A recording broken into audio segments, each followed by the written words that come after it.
Hey guys, little video from Rage. Took the shredder out today and started bashing on it, and finally broke a rear control arm. We snapped it off here and sheared the pin off. So I figured this is a good time for me to go ahead and do the upgrade video on the aluminum hubs we got, which were in a prior video. I gave you guys all the part numbers. I did go ahead and put the set screw in with blue Loctite about 20 minutes ago so that it could start to partially set. That just helps when you're assembling it so you don't over tighten those. The bits you're going to need are a 1.5, a 2, and a 2.5, I believe, for these. So I've got all that stuff ready, and I did go ahead and take the wing mount off earlier. It's 2 screws here, 2 screws up here, and 2 screws through the top. You can reach all of them if you do have bits like this that have the narrow shank on them. You can get them from Ed's RC online, you can get them from MIP, and then Apex does make some that are pretty good. Honestly, they're not like top of the line, but they're pretty good. I use these bits a lot. So if you guys want to get some of these bits, I'll put it in the link below, and you can find these products for yourself right from that link and order them if you don't have these. If you don't have these, you got to get them. They're really good. The Eds, in my opinion, are just as good as the MIPs. They don't strip out the screws. I haven't worn off the ends yet, and I run them in a drill. So anyways, back to this fun project. You'll have to take the wing mount off, which I've already showed you how to do. 2 screws here, 2 in the shock tower, and then 2 through the bottom of the hinge pin mount, and it kind of holds the little retainer here, retainer clip. I'm not real sure what this little part is called, but it holds that in place and threads into the diff case. So those screws, top screws that go into the diff case, and the 2 that go in the shock tower have to come off. I already took those off. We're going to go ahead and get this shock off of here.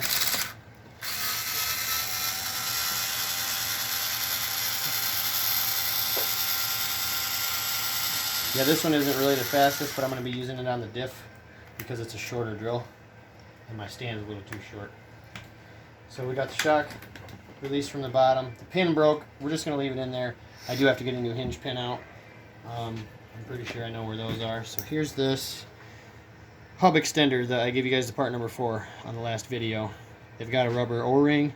Just pull that rubber O-ring aside, and you can take a magnetic screwdriver, grab the pin, and pull them off.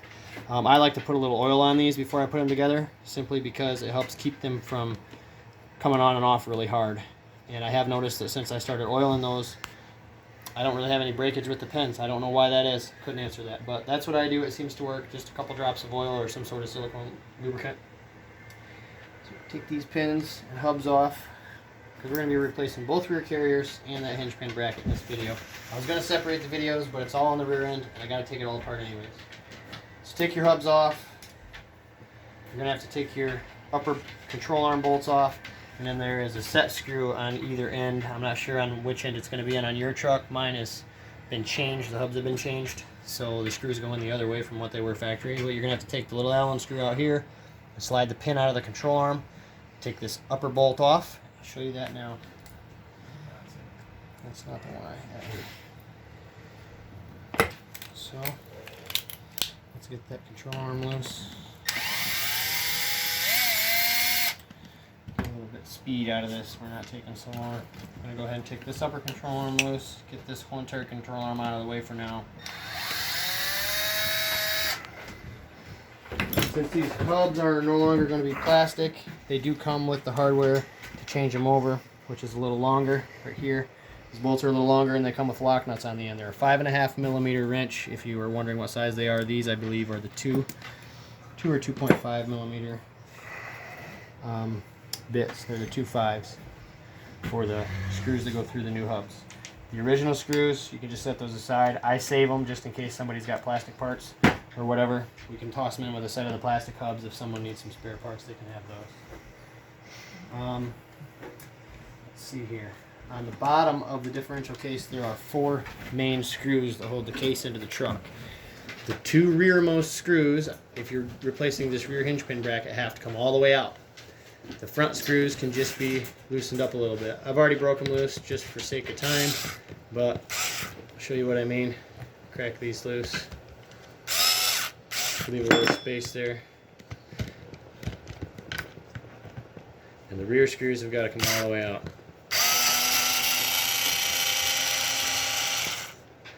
I'm not using super long screws in here. I have found that the short stainless steel ones work just fine. as long as you don't have a bumper on there. If you have a bumper, the screws they send you with the basher bumpers are not the correct length. I'm going to do a video on that in the future so I can show you guys what I mean there. Then just slide your differential up. This piece will come right out.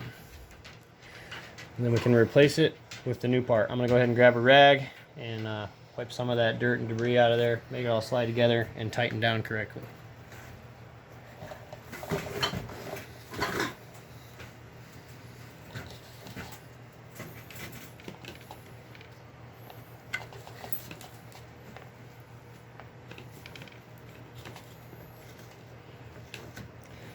Alright, now you're going to need the new replacement control arm, which is here, and I have to dig out a pin for that. Let me grab one of this box. I believe they're in here. Set of pins. I'll leave the part number for these pins in the comments as well, so you guys can have them.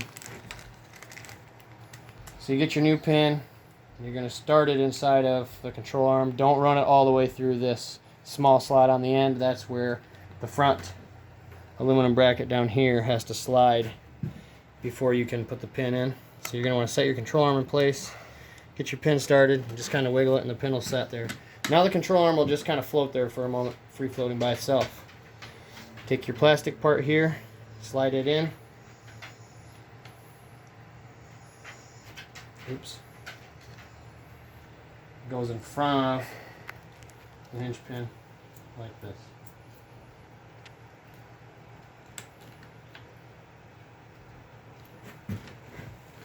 I'm not sure. There we go. I think I got it lined up. Okay, so that sits in front just like this. And then you're going to put those two lower control arm screws in and get them started. Don't tighten them down all the way until you get the front pins or the front bolts put back in when you go to put the wing mount back on. You want to leave all four of these differential screws a little bit loose. It helps to lining up that aluminum piece. But this will just ensure that that plastic piece won't slide out. And right now the plastic piece is holding the hinge pin bracket from sliding off the diff. So if we just run these down in there a little ways, keeps everything secure while you're assembling it.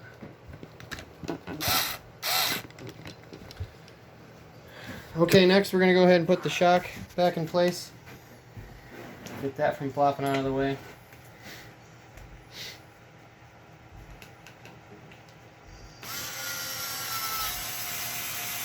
Yeah, this goes a little slow. Should be using the other one. But one thing I like about this is it's got the nice clutches in it so it doesn't over tighten anything. Keeps you from stripping out the plastic. Alright, next we're going to go ahead and get the bearings out of this original hub carrier. What I like to do is I like to just pull it out this way and I take the axle shaft and I get it in on an angle and I push that bearing out with that axle shaft. Usually you can get a hold of it. Once you get that bearing out, do the same thing. Flip this over, shove that bearing out. And then I always keep pressure with my thumb on this the whole time too, because that little pin will slide out of there if you don't. So then I take this, slide the bearing back over the axle stub, and slide this in first. And that helps hold everything together so your pins and everything aren't sliding out while you're assembling it. Take your bearing, put that back on, and get it started in the aluminum hub. And before I assemble anything else, I'm going to go ahead and put the wheel hub on because that'll hold this together. Then none of the parts will start falling apart in your hands while you're putting it on the truck. Maybe. There we go. Snap your rubber O-ring in place, and then the axle shaft will stay in place as you're assembling it on the truck.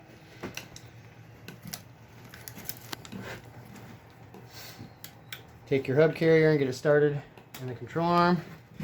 And these pins are cut out, they're notched. If you look really closely, I don't know if you can see it or not, they have a cutout in them, a notch. You want to make sure that stays as close as you can to being centered up with that Allen screw, the set screw. That's what's going to keep this from sliding back and forth. So we're going to try to eyeball it and get it as straight as we can and get this slid in the control arm like this. Okay, once we get it in, we're going to want to make sure it's as centered in the hub as we possibly can, which you're going to want to separate the space on each side, try to make it stick out the same. It feels to me like it needs to go that way a little more. want to try to get it as close as you can. And then I use a hand screwdriver for these set screws because I have a tendency to like to over tighten stuff and break it. So I've learned the little stuff, do it by hand, and you won't have that problem. So I just run them snug. They've already got blue Loctite in them, and the hub carrier is installed. Basically from here, we're going to reinstall the upper control arm bolts in the new hub carriers on both sides. I'm going to finish up this side. I'll get the wing mount put back on, and then we'll go out and we'll run it. Alright guys, that's pretty much the gist of putting this stuff together. It's not that complicated. Make sure you leave those lower differential screws a little bit loose while you're putting your hinge pin bracket in so that you can start these screws with the wing. It'll allow you to move this around and it'll give you a little space for tightening everything up before you run it down tight on the differential side. Anyways, don't forget to subscribe, smash the bell. If you have any questions, leave them in the comments. As I said before in the prior video, all of the part numbers are in there. So if you have any questions on that, look at the aluminum upgrade part numbers and you'll see all of these part numbers in that video. Anyways, thanks for watching, guys. Have a good night.